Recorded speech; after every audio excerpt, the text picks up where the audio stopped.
Welcome to World Stories, your international reporters magazine. I'm Sarah Harmon. On today's show, we'll take you to Russia's fairy tale playground, find out how the Egyptian revolution was good for sea coral, and tell you why insects deserve to be on your dinner plate. But first, we head to Lesotho. Lesotho is a landlocked nation and an enclave. It's completely surrounded by its only neighbor, South Africa. Though it has no coastline, the country is a key water supplier for South Africa thanks to the Lesotho Highlands Water Project. The cooperation not only provides Lesotho with income in exchange for water, but it also generates nearly all of the country's hydroelectric power. Miltiade Schmidt takes us on a tour. The village of Mapeleng is tucked away in the Lesotho Highlands. It's home to some 600 people who live from their cattle and harvests. Despite the high altitude and frequent rains, the region is fairly barren. There are few proper roads here. Villagers get around by horse or donkey. Nearby is one of the biggest lakes in Lesotho. It wasn't always so. There used to be just a small river running through the valley. Since the mid-1990s, a 185-meter wall was erected in the valley below Mapeleng as part of the Katse Dam project. At 50 kilometers long, the artificial lake supplies neighboring South Africa with clean water and delivers clean electricity to Lesotho.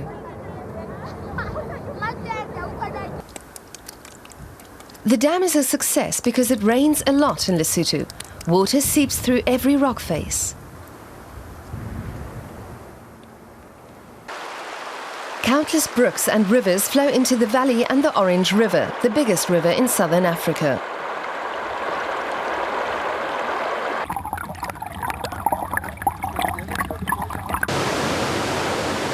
The main region supplied by the reservoir is Gauteng province, more than 600 kilometers away.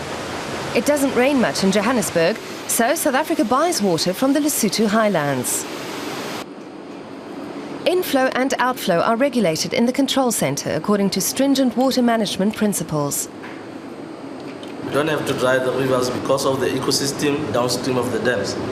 There's again the communities living downstream of the dam. They have projects that they use the water with, maybe send construction of bricks, and then so you don't have to actually close completely the water.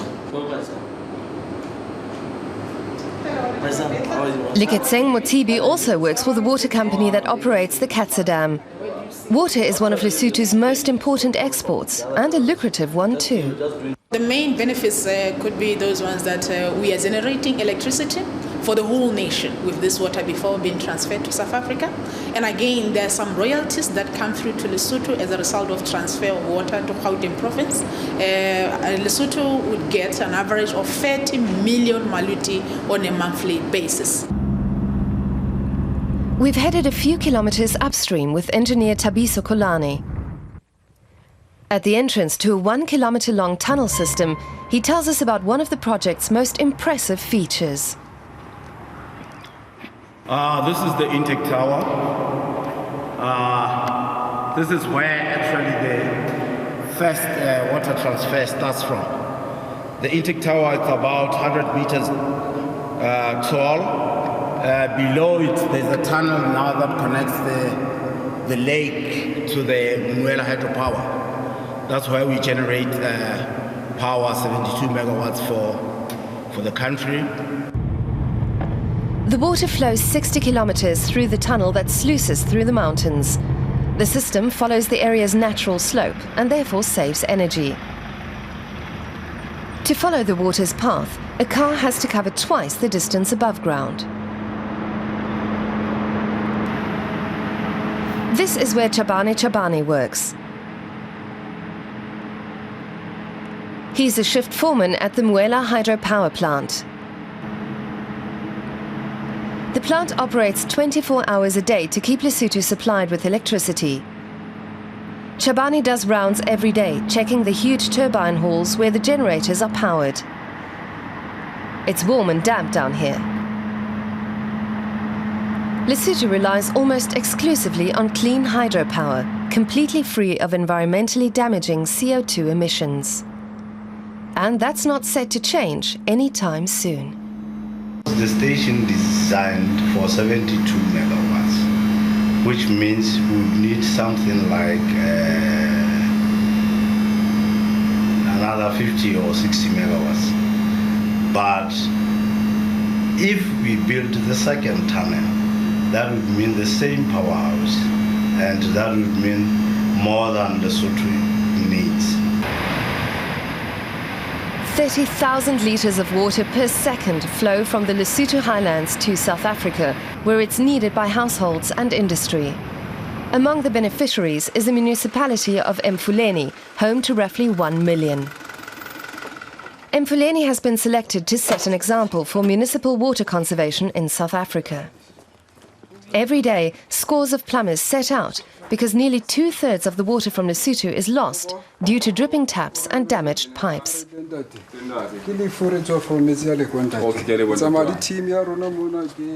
The project is financed to the tune of €1 million by a public-private partnership. The team includes German experts who advise and help implement technology. There's quite a lot of leakages here. That is the biggest challenge. Then we have to work almost 24 hours in a day to repair the small leakages, because in terms of the council policy, one drop is too many. So at any drop, we have to ensure that we stop it immediately. Once South Africa gets used to conserving water, it could save millions, because further costly dam projects will no longer be needed. Making the most of the existing water supply will also protect the environment, because the Lesotho Highlands Water Project provides a nearly inexhaustible supply of clean energy. Imagine for a moment that you're a student, but your school is 20 miles away, and you have to go to great lengths to get there, so the commute is a huge obstacle. In our next report, we meet some students from a village in Bangladesh who faced just that situation.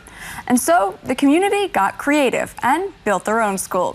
Sakawat Liton from ETV Bangladesh has the story.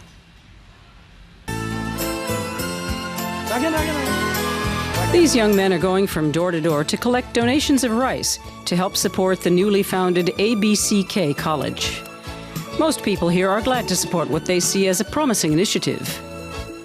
Madaripur College is 20 kilometers away. To get there, you first have to walk on foot, then take a tuk-tuk, then a bus, and finally a rickshaw or another tuk-tuk for the final leg, or walk. So we formed a committee from members of the youth club and decided to start a college right here. We couldn't start the college on our own, so we collected rice donations to ensure the villagers' participation. The college benefits from this participation in other ways as well. It was founded in the village of Kalagachia Chauhadi in the Madaripur district in 2006 and took its name from the initials of the region's 9 communities. Everyone here, whether man or woman, supports the college with donations, physical labor, or some other kind of help. We're always thinking about what we can do for the college. The government bylaw requires every student to pay an matriculation fee. The ones who can afford it pay the fees. But we help the ones who can't with donations from the local people and the youth club. The college started out with 86 students.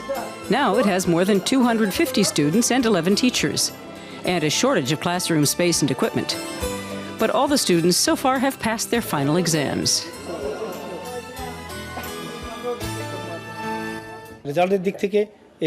Our results are better than those of other colleges in the district. We have a graduation rate of 100%. Our teachers are very good to us. They encourage us, and we get good scores. I help them to prepare for the essential questions on the vocational exam. I try to complement the classroom instruction. And they've been getting good results on the main exam.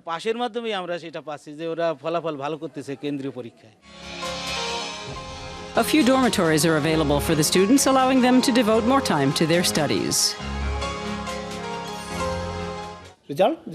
I set up the student dormitories to improve the study conditions. I think that was an important step. Even though our college is newer than the others in the district, the educational quality is very good here. Our principal looks after us as our parents would. His help and positive reinforcement make it so much easier for us to concentrate on our studies and learn the material we need. We don't have to waste time on other things.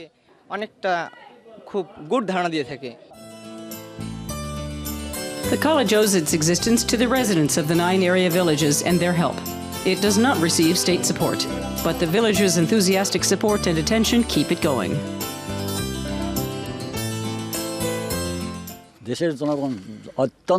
We're always thinking about how our children can get a better education and a better future. Everyone in this area is very kind to us and helps us solve our problems. We're collecting rice together with members of the committee. Our team collects the rice and sells it at the market. We then pay the teachers with the revenue. This is the Nabajagrata Youth Club. The founding of the ABCK College was the fulfillment of a dream for some of its ambitious young members. The villagers helped out with manual labor. They did some digging, gave us wood or bamboo or corrugated iron for the roof.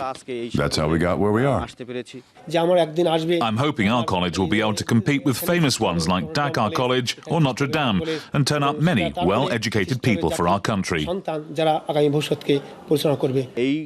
Many students used to drop out after their A-level exams, and not so many do so now. Everyone in the area loves and respects us, which is encouraging. The college is unusual for such a small village, but it sets an example for the entire country. Now it needs support from the state as well, so it can keep the light of education burning bright.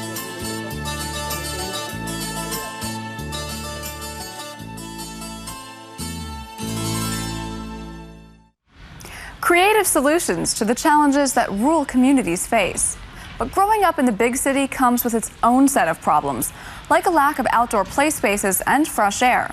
In Moscow, many complain the playgrounds are uninspired and run down. So Andrei Salnikov, an engineer, decided to build one based on classic fairy tales using wood. Kids loved it. The problem? A lot of local residents didn't. They say it's not up to safety standards, and they want it closed. Darya Pushkova from RT reports. This is a fairy tale Russian style. The old witch Baba Yaga lives right here, in this house. The Flying Dutchman has just landed, and these out-of-the-ordinary swings offer a ride even to those who've only just learned how to walk. And this is the man behind the wooden wonderland. I have 3 kids of my own, and I wanted them to develop in the playground, to use their imagination. It took me 4 years to make all this, out of wood and tree roots. And I gave it this rough look on purpose, so that they could imagine they were in a real forest. 4 years of craftsmanship, and suddenly a scandal erupts. The local old witches claim the playground is unsafe for children to play in, and are calling on the local authorities to wipe it off the face of the earth. We have had several complaints from some of our residents that the playground doesn't meet safety standards or sanitary norms, and we have to take those complaints into account. Andrei's supporters insist the only reason for the complaints is that someone simply doesn't like children. The playground has been getting more and more popular. But where else would they all go to play? We live further away, but we like this place too much to give up coming here. I'm not worried about my kids' safety. I believe metal constructions are equally, if not more, dangerous. To keep children safe, you have to watch them anyway, and I personally prefer this wooden one to your ordinary playground. Those other playgrounds, we've had enough of them. They're all the same, with no love or fantasy in them. Same slides, same swings. You go down a slide 10 times and what next? There's no room for the imagination. Here you can enjoy role-play games endlessly. Take the ship alone. Kids gather in groups and take on the roles. You're the captain, I'm your assistant. So we kind of walk around for a while and then come back here anyway. This place has become a point of attraction, not just for those living in the neighborhood. People with kids from all over Moscow come to admire and enjoy, and they say they're prepared to defend it against any evil, be it real or imaginary. Russians are used to seeing children's playgrounds in almost every yard. However, they have plenty of problems that strike outsiders. There are some old ones which are pretty scary sometimes, like with rotating concrete wheel where children can actually run on, and they look pretty dangerous, and most of them are made with iron, right? With children's health at stake, experts say this should be the most serious consideration, but today's laws can't guarantee your playground will be 100% safe. In the most shocking recent story, a 5-year-old girl died after suffering injuries on swings that didn't meet any safety requirements.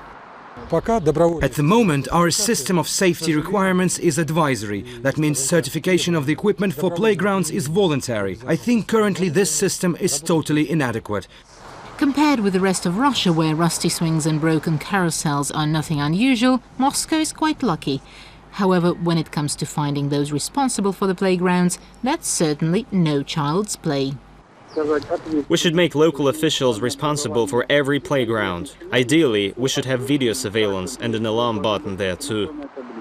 However, that is still a long way away. As for the wooden kingdom in one small Moscow yard, the authorities have said they won't demolish it after all. The playground has been promised a facelift to make it meet safety standards, and the locals just hope it won't be such a radical makeover that its Russian spirit will disappear forever. Daria Pushkova, RT, Moscow. Time for a nutrition pop quiz. What food contains iron, copper, magnesium, zinc, and is also rich in fiber and protein? If you said insects, ding, ding, ding, you're right. In some regions of Mexico, insects have been part of the traditional diet for centuries. And eating bugs isn't just good for your health, it's good for the planet too.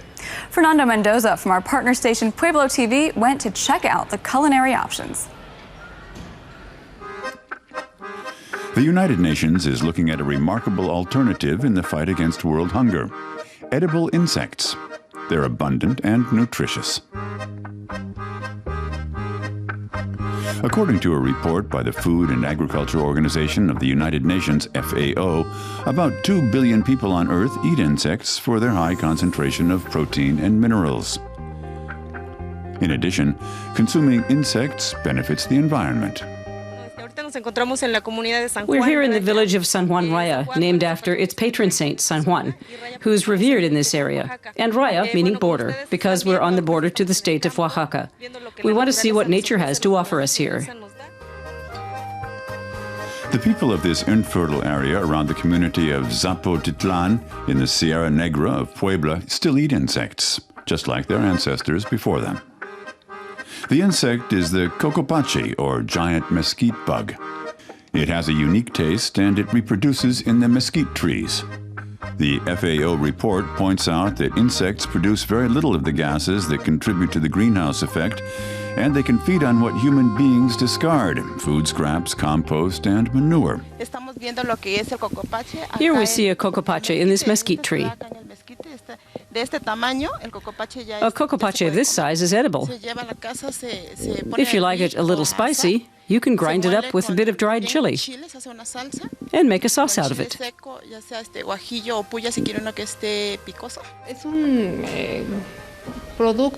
It's an animal product that we can benefit from. A good product that we ought to pay more attention to. But in our present culture, many people have an aversion to this product. They tend to see it as ugly.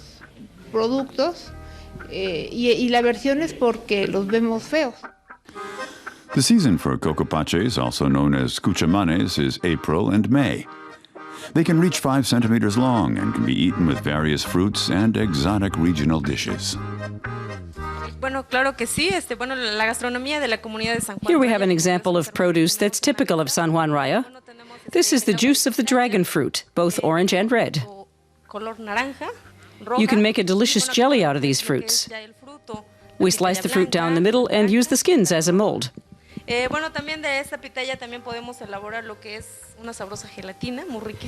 here we have the pulque. That's the fermented agave juice.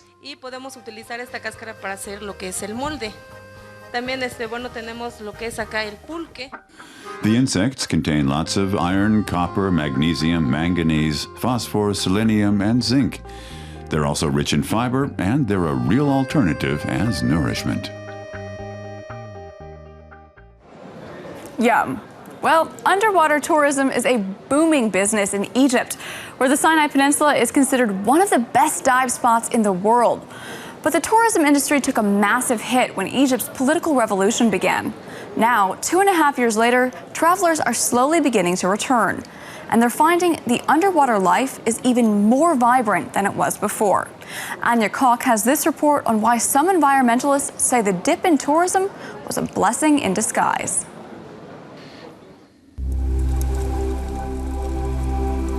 At the bottom of the Red Sea, there's a colorful and completely different world, where coral reefs, octopuses, and lionfish abound.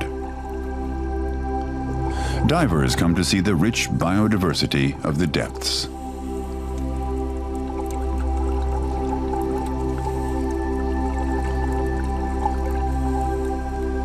The coasts of Sinai are a diver's paradise and a major source of revenue in tourist towns like Dahab, where countless diving courses are offered. Underwater tourism is a booming business. Diving here is really, really good for beginners and for advanced divers. Even the courses is very nice to do here because the visibility is very good. There's hardly any current, and basically we have swimming pool-like conditions. And that means conditions for diving are ideal. Many areas off Sinai are regarded as the world's best diving sites.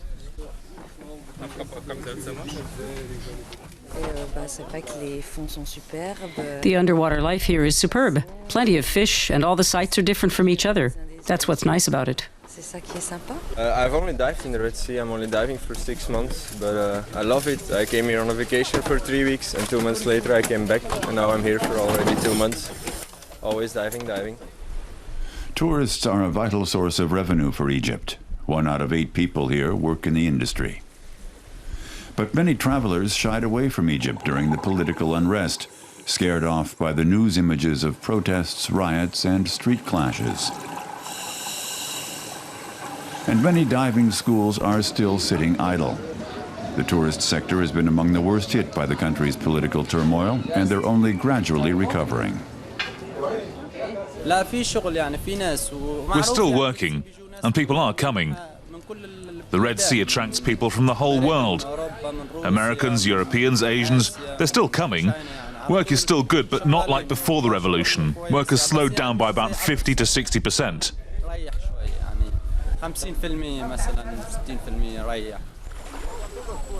Cairo and its troubles are far away from Sinai. Guests feel relatively safe in Dahab. Some are even choosing to come to Egypt as a gesture of support when it's needed most. I don't think it's a good idea not to come, since we're not helping the locals by not coming, and it's a political thing. So what can we do about it? It's above our heads. The tourist industry is hoping the visitor figures will soon be up to the same level as before the revolution. In any case, environmentalists are welcoming the break, saying it's giving the ecosystems a chance to recover. The corals have started growing, and the fish are multiplying. Many divers are saying the underwater world off Dahab is more beautiful than ever.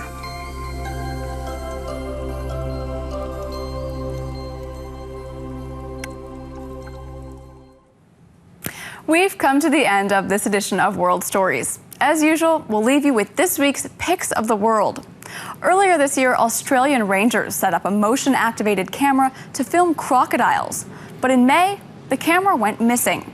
Turns out a sea eagle had stolen it and flown it 70 miles away, filming the whole time. Check it out and join us again next week for more stories from around the globe.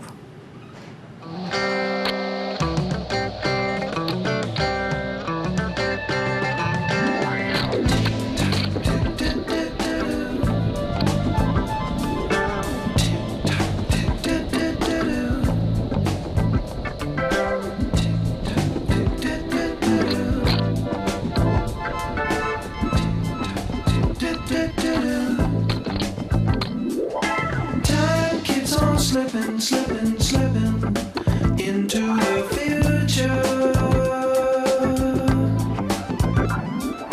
Time keeps on slipping, slipping, slipping into the future.